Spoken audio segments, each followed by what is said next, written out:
something that I always tell all of our Jewish friends who are eager to get involved but are sometimes too afraid to show up is literally just show up.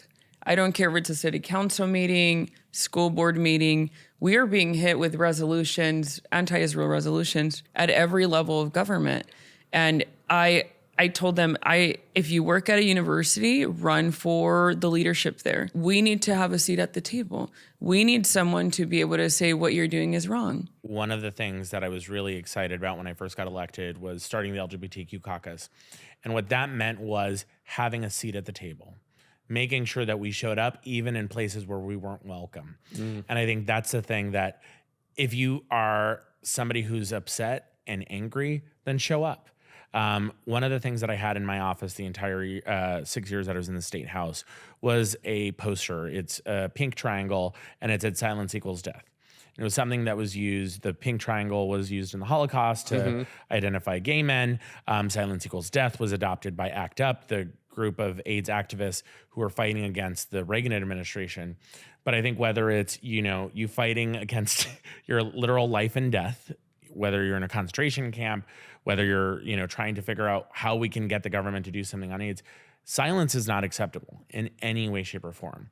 And I think far too often there are very loud voices, but they're a minority. Yeah. And we let them talk over us. And I joke with my sisters that just because you're louder doesn't mean you win. All right. And sometimes it means being uncomfortable. It means saying, if I'm not there, then everybody's going to say, well, everybody agrees with us because nobody was there to disagree. Right. And the other thing is, when we look at our party, we're the big tent. We're going to have disagreements. We're going to have fights. But when we look at where our core values are, it's about making sure that women have equal rights, that the LGBTQ community is protected, that we're giving people what they need to be successful and to thrive.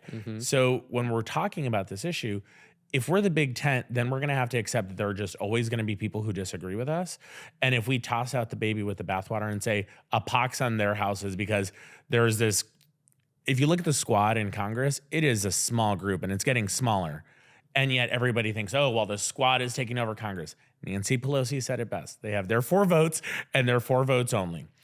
But if we give them more attention and if we keep buying into this idea, a lot of it is a paper tiger. And yes, they may have a lot of notoriety, they may have a lot of press, but if you look at the day-to-day, what's going on with the Democratic Party, there are a lot more people that are closer to Richie Torres than to Cori Bush.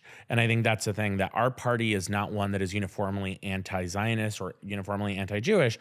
I would argue that there are more Jewish Democrats than there are Jewish Republicans, because every poll and every study has found that. But if we just let these folks kind of ramrod us and kick us out of the party, then we're going to not be there. We're not going to be a part of the conversation. And then they will have a party that doesn't include us. And we will no longer be the big tent that includes all voices. Consuelo, I want to go back to something you mentioned, just show up, come to the meeting, come to the town hall. I think one of the barriers for a lot of people is they think, what am I going to do there? I'm going to sit there. Everybody's shouting. They might not even get to the thing. I'm going to stay home. Like, what do you say to that person? I understand what that feels like. I started showing up to school board meetings for fun when I was in high school. Oh, yeah. That's what a lot of high schoolers do. Yeah. Very normal high school student. And I had no power. We came from a background where my dad was a construction worker. My mom gave up her career to take care of us. So I had no political power. I just knew that there was something that was going on that I didn't like. And I kept showing up. And then I realized that you make people uncomfortable when you show up to places that you are either asking questions or you don't belong. I think that at the end of the day, especially with today's politics, people want us to get exhausted. They want us to get to a point where we're so done with both parties that we just... It's a strategy. Yeah, it is a strategy. Flood the zone. Correct. Yeah, there's just so much going on. Like, what do I do? You just choose something that you care about. If it's education, go to school board meetings. If it's legislative, I just want to point out all of the work that Daniel and Alma did together, that Alma mentioned, mandating Holocaust education, all of that was done in a span of 6 years. So you can do so much.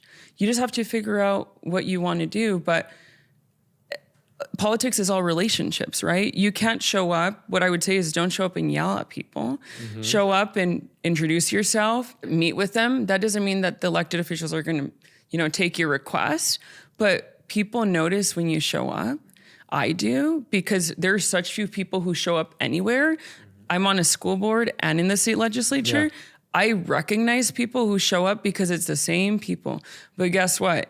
The laws that are being created, the policies that we're passing in our schools are because of the same people who are showing up and voicing what they want to see. So it really does make an impact. It makes an impact. Not only is silence equals death, which is what the poster said behind Right. me, silence is also complicity. So if you're not showing up and you think that something is wrong and you don't say anything, then your elected officials are going to say, well, I only heard from the people that came to yell at us. Right.